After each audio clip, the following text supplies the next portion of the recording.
他是中国擂台的小级别重炮手，一双摧枯拉朽般的拳头打废了超过18位世界顶尖搏击专家的肋骨。其战斗风格硬朗，战术打法隐秘且专注，很多人看不惯他，却又打不过他，导致许多世界冠军为了打败他而来到中国擂台。即便如此，他依然可以从众多世界冠军的包围之下突出重围。魏宁辉是他的名字，关于他的绰号有很多，其中就包括催泪专家、爆肝大师、小级别重炮手等等等。此人绝非是一般普通选手，时隔3年，他与他昔日的对手再次相见，这一次可不是普普通通的技术对决，而是兵戎相见，要么小鬼子死，要么魏宁辉被打晕。3年前技术还没有完善的魏宁辉，初次遇到日本排名第一宫岳庆二郎，由于技术不完善，战术打法不完整，导致把比赛输给了小鬼子。无论如何，这一次魏宁辉都要把仇给报了，还给3年前那位因为技术不完善而输比赛的清纯少年一个完美的解释。话就不多说了，来让我们欣赏一下魏宁辉的精彩表现。红白色短裤是中国勇士魏宁辉，蓝白色短裤是日本排名第一宫岳庆二郎。好看的比赛，魏宁辉这个在这个1年多的时间成长非常快，看这个非常好看的比赛，好，太漂亮的这个下菜腿了，这是马上进入高潮，整个比赛应该没有第一场。这个压力太强大了，对于日本选手来讲呢，这真的是一时之间不知道应该怎么来应对这么小伙子魏宁辉为了打败宫岳庆二郎复仇成功，他提前做了很多准备工作。碍于宫岳庆二郎是日本排名第一，再加上他还是出生于搏击世家，他的弟弟和哥哥都是世界顶尖搏击高手，搏击技术这一方面绝对是毋庸置疑。有备而来的魏宁辉并不会因为这些而忌惮他，而是勇于和宫岳庆二郎展开对拼。做好防守，找机会，假动作，骗对方。小胖拳是越来越重，越来越连续。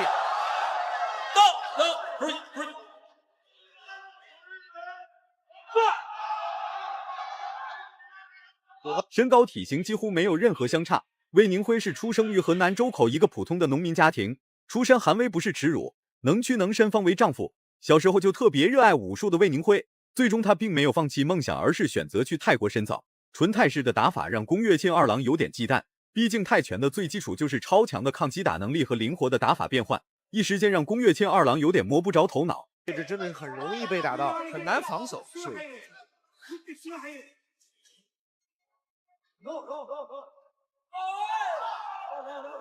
而且魏宁辉打比赛的时候，竟然是满脸微笑，又是高位的摆拳打到脸上，真是恐怖的小胖。在此之前，俩人有过一次交手，虽然是以魏宁辉战败为结尾，但上一次比赛让魏宁辉吸取了很多比赛经验。年龄小并不是输比赛的理由。这么多年过去了，早年期间的魏宁辉已经不复存在，如今的魏宁辉已经变成了一位拳坛大魔王， KO 了10几位世界冠军和世界顶尖搏击专家。尽管实力一般，但他的战绩却已经远扬其他地区。哦，这一拳贴着下巴划过去啊，击中了，也是非常重的一拳。但是小胖的拳现在越来越好看，对，非常重。其实也有点风险，刚才牙套拖出来了，这个应该是在打击之下没有。以重拳为核心的魏宁辉已经把很多次重击打在了宫岳庆二郎的脑袋上，但这家伙凭借多年的比赛经验，巧妙躲闪了魏宁辉很多次重拳出击。尽管有命中，那也只是命中了宫岳庆二郎的一点皮毛而已，并不影响接下来的对决。魏宁辉已经很棒了，勇于和昔日的敌人来打二番战。好，还有10秒钟。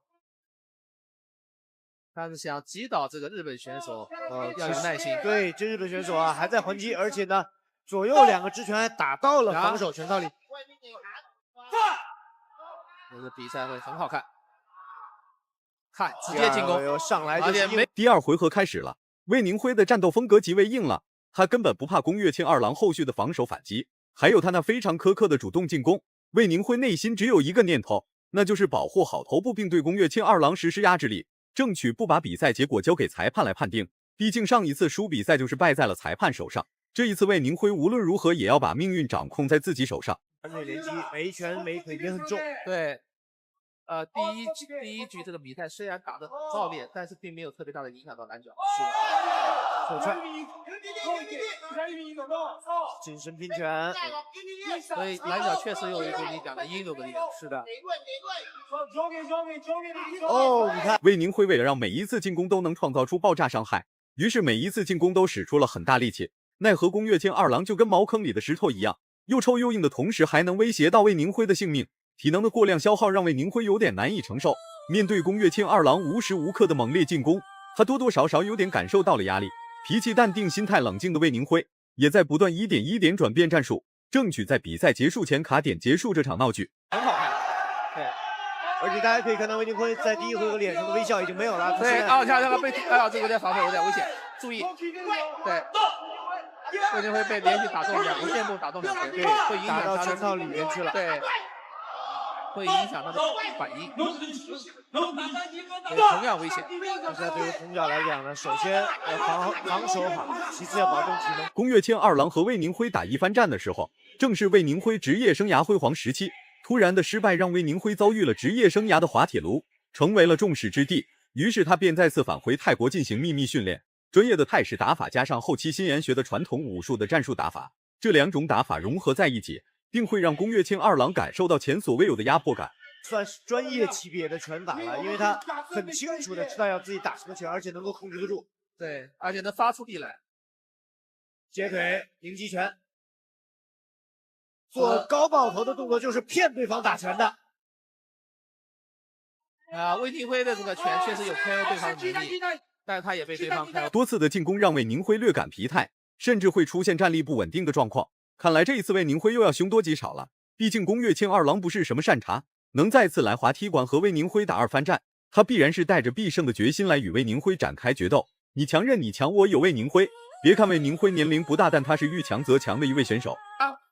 其实大家看魏宁辉在防守的时候，眼睛是在看对方的，所以这不是失控的防守，这是在找机会。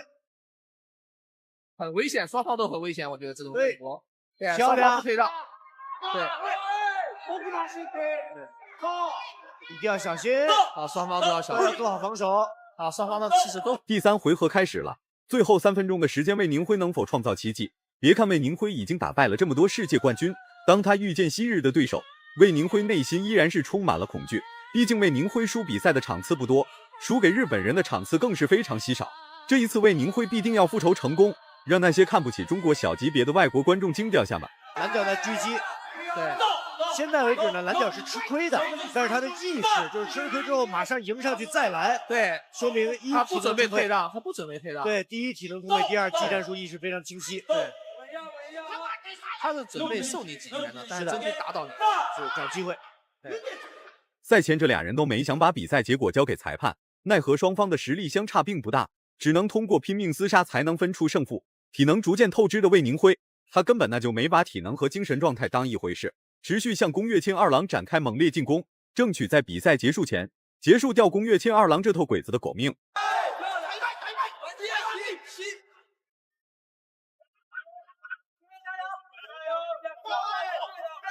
动作的密度呢，现在红角下来了，蓝角还保持着高密度，但是呢，因为蓝角这个密度很大，所以红角没有机会打他的基辅了。是的，对，他在出入头部防守。